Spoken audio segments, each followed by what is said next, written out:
Gracias, Gracias. doctora. Gracias a usted. Eh, Muy buenas tardes a todos. Espero que hayan tenido un excelente día. Pues para continuar con nuestros artículos de revisión, que eran nuestros 20 artículos más importantes acerca de COVID, pues el día de hoy vamos a discutir el artículo. Permítame, no cambie. Un artículo acerca de endotelitis vascular pulmonar, trombosis y angiogénesis en pacientes con COVID. Es un artículo pequeño, pero muy importante desde el punto de vista anátomo-patológico. Se publicó en esta revista, The New England Journal of Medicine, es el artículo original. Como podemos apreciar, bastantes autores se dedicaron a hacer este estudio acerca de lo que ocurre a nivel anatomopatológico en los pulmones de los pacientes con COVID y determinar cuál era la causa en sí de la hipoxemia y el síndrome de estrés respiratorio agudo severo en estos pacientes.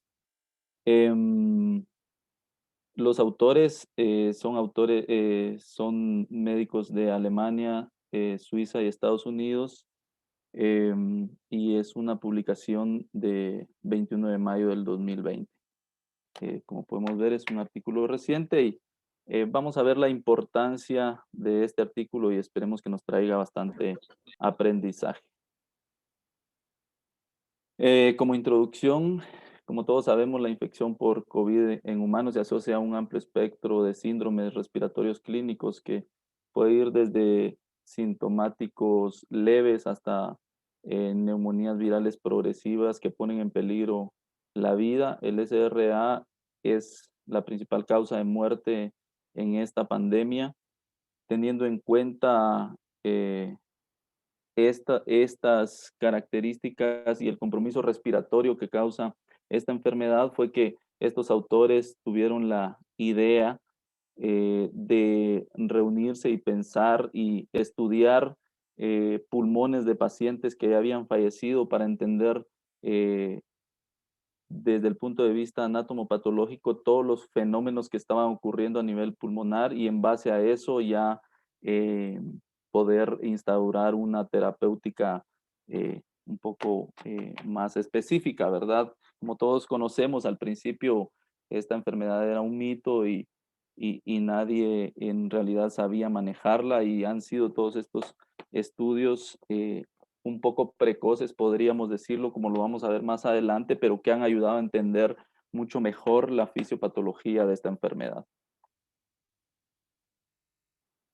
El tipo de estudio, aunque no lo describe, como vamos a ver más adelante, considero yo que es un estudio comparativo, ya que hacen la comparación entre pulmones de pacientes con COVID y pulmones de pacientes que fallecieron por eh, influenza H1N1 y también hacen la comparación con pulmones sanos de pacientes que fueron donadores, pero ya no se utilizaron en ese momento estos pulmones y entonces hicieron esa comparación. El objetivo de describir las características morfológicas y moleculares de los pulmones de pacientes que fallecieron de SRA por SARS-CoV-2 y comparar estos hallazgos con los pacientes que fallecieron por un síndrome de dificultad respiratoria aguda por influenza H1N1. Eh, los métodos que utilizaron, se analizaron muestra de pacientes, de 7 pacientes que fallecieron a causa de COVID, dentro de ellos 2 mujeres, 5 hombres, en una edad que oscilaba entre 68 y 80 años. Em, Estos se compararon con 7 pacientes que fallecieron también por neumonía causada por H1N1 en la pandemia del 2009. Fueron a revisar los archivos de esos años sacaron todas las características clínicas de esos pacientes, hicieron la comparación. Igual, 2 mujeres, 5 hombres en una edad de entre 55.4 y 62.5 años. Y se tomaron 10 pulmones sanos como muestra control de donadores para trasplante que no se utilizaron, 5 hombres y 5 mujeres. En total, como podemos ver, son 24 pacientes en los cuales los dividieron en estos 3 grupos y trataron de ver que tuvieran similitudes en tanto en el sexo como la edad de los pacientes para que no hubiera mayor sesgo. Los pulmones se analizaron con uso de tomografía computarizada, análisis histopatológico e inmunohistológico, microscopía electrónica y transmisión de barrido, modelo por corrosión y análisis de expresión genética multiplexada directa. Midieron el peso también promedio de los pulmones en las 2 patologías y en los pulmones sanos. Dentro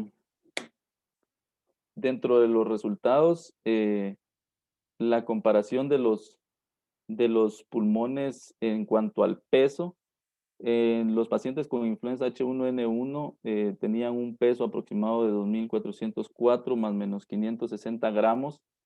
El peso realmente era mayor que los pacientes con COVID-19. En los pacientes con COVID-19, como podemos ver acá, tenemos un peso de 1.681 más menos 49 gramos.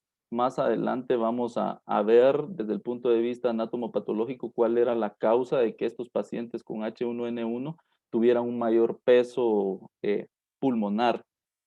Y el grupo control de no infectados, el peso era menor, ¿verdad? Todo va relacionado hacia la inflamación pulmonar a nivel alveolo capilar e intersticial de estos pacientes. Este peso fue menor que los grupos anteriores, con una P estadísticamente significativa. Homero, ¿Sí, doctor? pero también el peso de los pacientes con COVID también fue estadísticamente significativo en relación al peso de los pacientes con H1N1, ¿no? Sí, doctor. Espérense un ¿Verdad? momento. Acá tenemos la P y sí es estadísticamente significativa. Exacto. Ok, gracias. Gracias.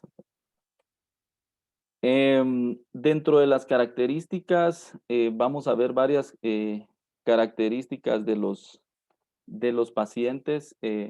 Traté de hacer, esta diapositiva me va a quedar un poquito cargada, pero traté de hacer la comparación desde el punto de vista de la inflamación en los 3 grupos de pacientes para que podamos hacer la comparación un poquito más precisa. En los pacientes con COVID hubo un daño alveolar difuso con necrosis de células del revestimiento alveolar, con una hiperplasia de neumocitos tipo 2, depósito de fibrina intraalveolar. De estos 4 casos presentaron cambios focales y 3 casos presentaron cambios generalizados. Existió presencia de linfocitos positivos en tejido perivascular y alveolar. En los pacientes con influenza H1N1, el daño alveolar fue difuso con edema intersticial masivo, o sea, fue mayor el edema intersticial en este grupo de pacientes. Un depósito extenso de fibrina en todos los casos. 3 tenían una organización focal e inflamación reabsortiva. Y como les había comentado antes, esto justifica el mayor peso de los pulmones de los pacientes con H1N1 por el daño alveolar que fue más extenso, el depósito de fibrina también. Entonces, esto le dio el mayor peso, o sea, mayor inflamación en estos pulmones que los pacientes COVID. Y se hizo el estudio en los pulmones sanos.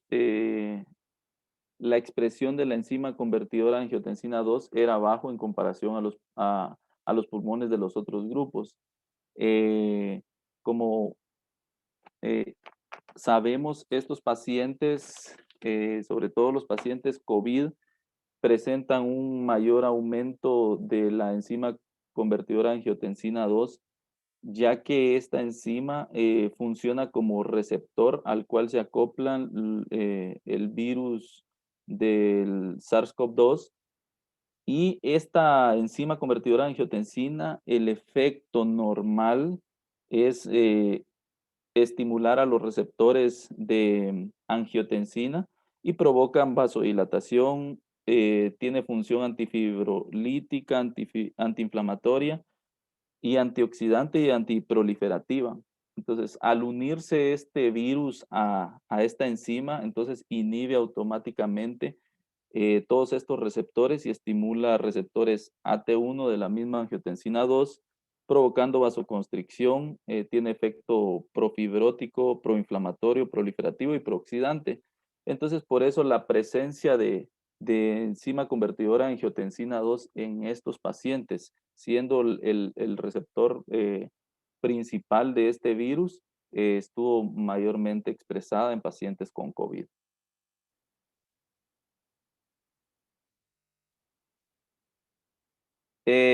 Las imágenes de los pacientes con COVID, podemos ver acá una imagen microscópica de un pulmón dañado por el COVID-19, y acá una ampliación de esta imagen donde apreciamos infiltración de linfocítica perivascular y perialveolar. Un poco complejo, ¿verdad? Ver las imágenes anatomopatológicas, pero ese es el espectro que vamos a observar en los pulmones ya en microscopía electrónica, ¿va? Esta es una tinción con hematoxicilina eosina con una escala de 200 micrómetros, perdón. Hasta el momento no sé si hay alguna duda, sugerencia o Sí, yo tengo una duda. ¿Cuál es el que pesa más entonces? los pulmones de pacientes con H1N1 Ah, bueno, por el edema intersticial. por el edema intersticial Ok, gracias. extenso, es más extenso. Dentro de los otros fenómenos o lesiones, la trombosis y microangiopatía, en los pacientes con COVID hay presencia de trombos precapilares con obstrucción luminal completa en vasos de 1 milímetro y 2 milímetros respectivamente.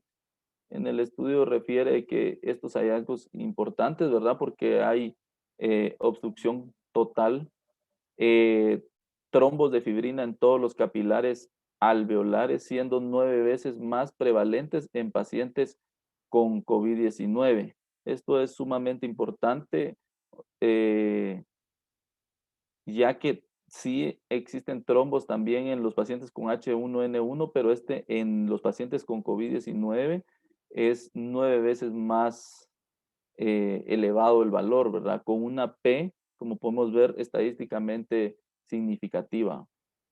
De estos 3 pulmones se encontraron trombos capilares y venosos combinados sin trombos de arterias importantes.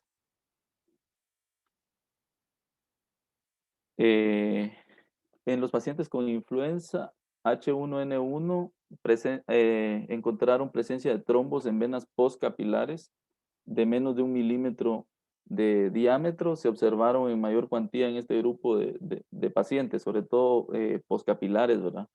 Y también habían trombos capilares y venosos combinados sin trombos en arterias importantes. Entonces esto explica, ¿verdad? De que estos pacientes pueden tener, perdón, tromboembolismo pulmonar, y de ahí derivado el uso de heparinas de bajo peso molecular en estos pacientes. Aquí tenemos una imagen donde podemos ver en las flechas eh, trombos alargados a nivel de los vasos. Eh, este es un alveolo. Aquí tenemos exudado de hematíes hacia el espacio alveolar y también exudado fibrinolítico hacia el mismo espacio alveolar, ¿va? Y estos son los trombos importantes que se ven a nivel de los vasos.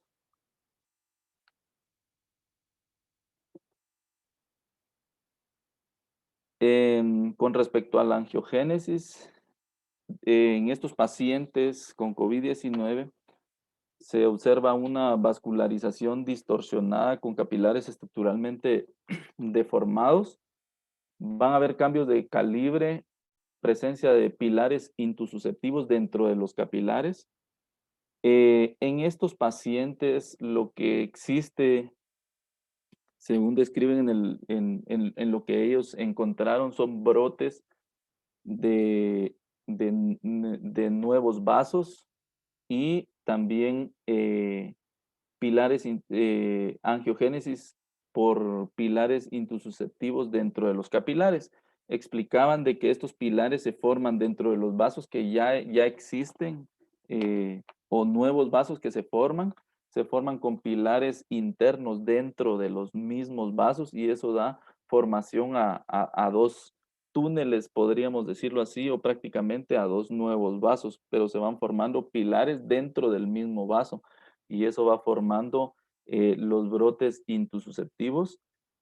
Eh, la densidad de características angiogénicas, perdón, intususceptivas fue significativamente mayor en los pulmones de pacientes con influenza. Perdón, aquí es la densidad fue mayor de angiogénesis intususceptiva, fue significativamente mayor que en los pacientes con influenza. Un poquito de error de concepto, con una P estadísticamente significativa, ¿va? El grado de angiogénesis intususceptiva aumentó con el aumento de la duración de la hospitalización. Esto es un poco eh, difícil, podría decir, de entender, pero ellos lo describen así, que a medida de que los pacientes estuvieron más tiempo hospitalizados, se observó que tuvieron mayor angiogénesis intususceptiva. ¿Va? Considero yo que es por la misma lesión pulmonar que llevó a una mayor estadía hospitalaria y mayor lesión intususceptiva en estos pacientes. Y aquí tenemos nuevamente imágenes de microscopía electrónica. En la primera imagen vemos un pulmón sano, una red capilar, como podemos ver, bien organizada. A la par podemos ver un paciente post-COVID a nivel pulmonar, sus vasos de forma desorganizada por la misma angiogénesis, ya sea por brotes o por intususcepción. Y aquí podemos, en la flecha nos señala un pilar intususceptivo, o sea que los mismos vasitos forman pilares internamente y a eso se le llama pilar intususceptivo, dando formación prácticamente a dos vasos nuevos, ¿no? Y aquí podemos ver destrucción de células eh, endoteliales ya a una microscopía ampliada, ¿verdad? Pero es más que todo anatomopatológico. Acá tenemos una imagen donde nos habla de la densidad de la angiogénesis, de las características en los tres grupos de pacientes. En el cuadro rojo podemos ver a los pacientes post-COVID-19 que ellos tuvieron una mayor incidencia de angiogénesis intususceptiva que en los pacientes con H1N1 y estos son los pacientes sanos. En los brotes de angiogénesis, aunque fue en menor cuantía, pero como podemos ver, siempre hubo mayor relevancia en los pacientes con COVID-19. Y como podemos ver, sí es estadísticamente significativo. Em, En la parte de abajo era con respecto a los días de hospitalización. En los pacientes COVID a mayor tiempo que estuvieron hospitalizados, encontraron mayor angiogénesis intususceptiva, a diferencia de los pacientes H1N1 que fallecieron por HN1N1, ellos no presentaron estas lesiones, o sea, fue lineal siempre. Y al igual que los brotes, ¿verdad? Siempre podemos observar aquí en el grupo de los pacientes con COVID, post-COVID, perdón, los brotes fueron mayores que en los pacientes con influenza H1N1. No sé si hasta el momento hay alguna duda. Sí, que contesten el teléfono, por favor. Yo estoy aquí en la oficina, doctor. Voy a contestar yo un momentito. Sí, contesta.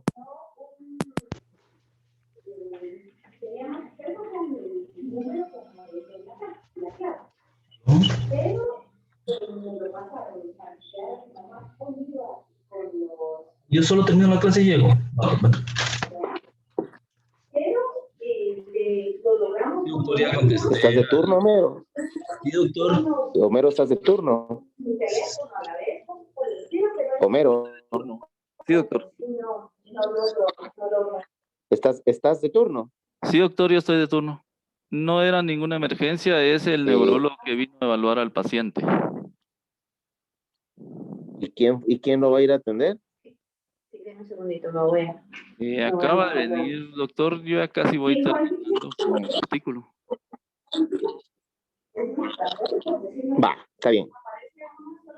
Ahí dejan la sesión abierta. Está bien, doctor. Termina. Entonces, esto prácticamente en estos gráficos, ¿verdad? En la discusión del artículo, prácticamente es como llegar a las conclusiones, ¿verdad? Los pulmones de pacientes con COVID-19 y los pacientes con influenza compartían un patrón morfológico común de daño alveolar difuso y linfocitos perivasculares infiltrativos, que hubieron 3 características angiogénicas distintivas en pacientes con COVID: una lesión endotelial grave, alteración de las membranas de células endoteliales. Los pulmones tuvieron un crecimiento significativo de vasos nuevos o angiogénesis por brotes o por mecanismo intususceptivo.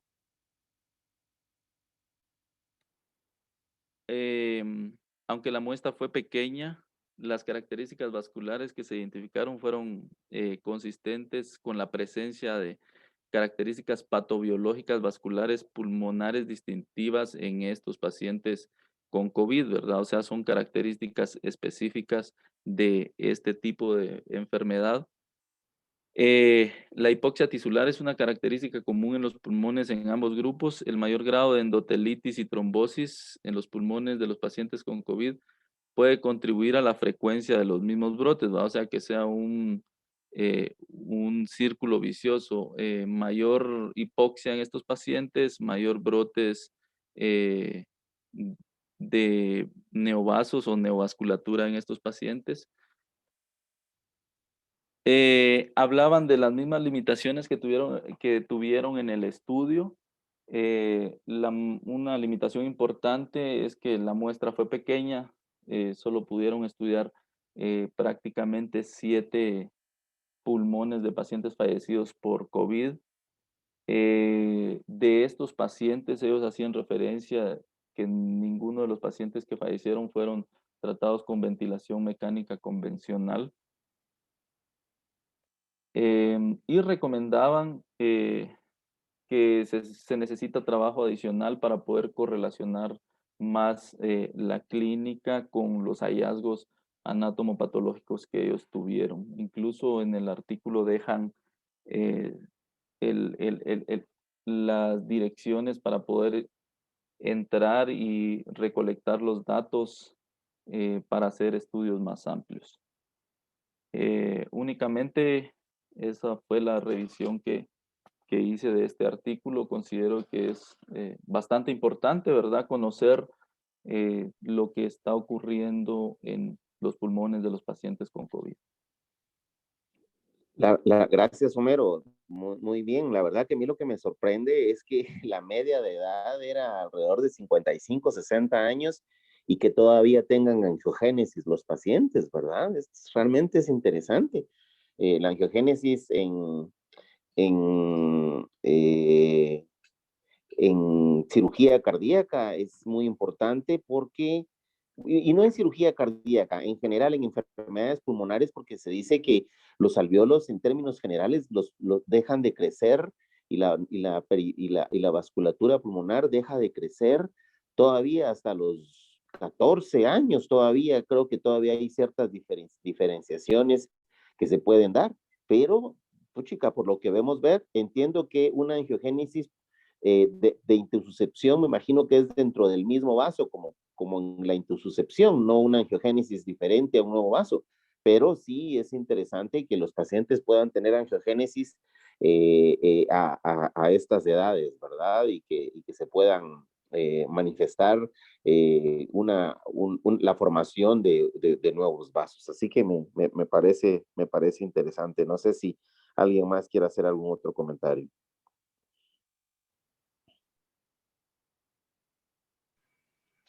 Tal vez relacionándolo con el de la semana pasada, a mí lo que me llama la atención es la diferencia de pesos, por ejemplo, entre los pulmones. Si recuerdan el de la semana pasada, ellos también compararon pulmones de pacientes que tenían ARDS por COVID y ARDS clásico, y ellos encontraron que técnicamente no había diferencia significativa de los pesos, pero Es cierto. recordemos que aquellos eran una medición indirecta, lo habían asumido por tomografía y en base a eso habían calculado los pesos, y aquí es una Es medición cierto, más directa. es cierto. Sí, es interesante. Y la otra cosa que al ver ahí cuánta trombosis hay, nos da la idea de cuánta, cuánto, cuánta área ventilada pero no perfundida hay. Al haber área ventilada pero no perfundida, la distensibilidad de ese pulmón es normal a la hora de ventilar y era uno de los genotipos que hablaba este italiano, ¿cómo se llama? Gattinoni. Gattinoni, ¿verdad? Así que es interesante El porque... tipo H. ¿Qué manda? El tipo H. Exacto, el tipo H, lo cual es importante porque uno piensa que es un pulmón de choque normal, que va a necesitar la misma cantidad de PEP que otros pacientes, etcétera. Es bien, bien interesante realmente.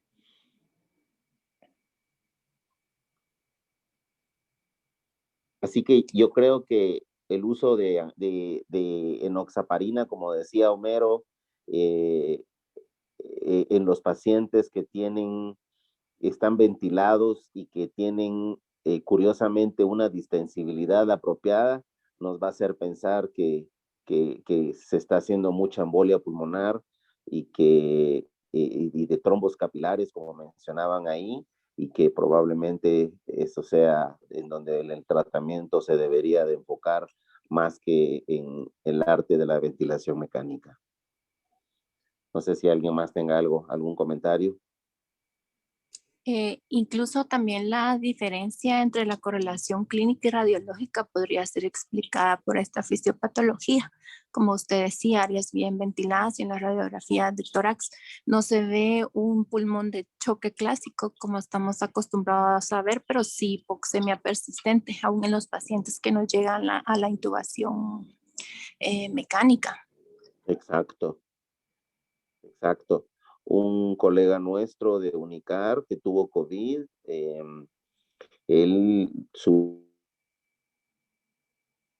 fue un pulmón de choque y embolia pulmonar y él le dio COVID, ¿verdad? O sea, es interesantísimo las formas en que se nos pueden manifestar los pacientes con COVID. Los que han ventilado en oncología, Nali, ¿qué patrón crees que han tenido?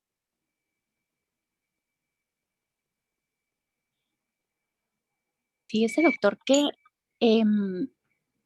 hemos ventilado por choque, como, como la respuesta inflamatoria sistémica por COVID, Ya.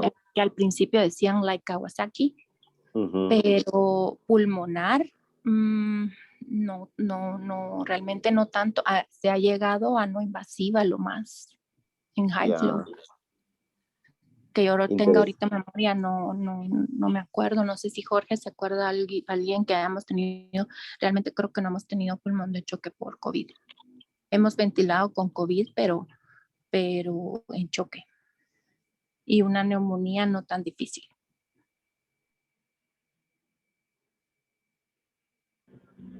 Como dice Analí, solo por choque, más que todo.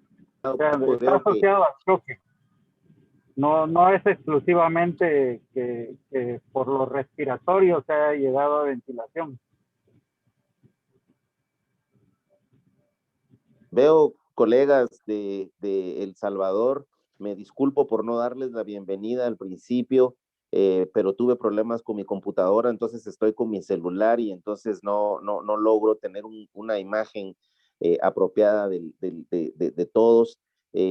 Así que bienvenidos todos. No sé si nos pueden compartir los colegas del Salvador si han visto algún tipo de patrón en cuanto a las lesiones pulmonares de sus pacientes con COVID o si han tenido alguna experiencia.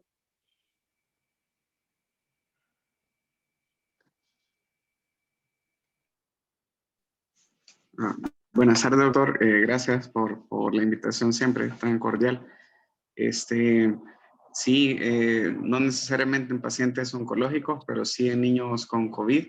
Y como bien decía Sergio, relacionando con el artículo que habíamos visto anteriormente, hemos tenido casos de niños donde tenemos dímeros D altos y ahí pues ayuda como ir recabando una evidencia, otra. Entonces, comparando con las radiografías donde no se observaba el patrón alveolar difuso así tan marcado, ¿verdad? Pero teníamos hipoxemias persistentes. Entonces, ahí es donde justificamos más el uso de antitrombóticos, ¿verdad? Pero quizás ese ha sido el patrón que más ha predominado. No tanto el de infiltración intersticial, pero sí el de la presencia de un tromboembolismo, ¿verdad? Entonces teníamos sensibilidad, pero con mala perfusión. Interesante. Karen, ¿invitaste a alguien de Zacapa? ¿O todos son del Salvador? En los artículos de COVID no hay a nadie, solo en las clases. Ok, perfecto. Pues bueno, la verdad es que es interesante ver la diferencia que hay, los oncológicos, aun cuando son protrombóticos, por lo que entiendo de lo que explica Analí y Jorge, el patrón no ha sido de intubación, no ha sido por insuficiencia respiratoria, por síndrome de estrés respiratorio agudo, sino más por un complemento del paciente en choque, así que es bastante interesante. Analí, Jorge, ustedes saben si nosotros en UNOP estamos estudiando los casos de COVID con cáncer.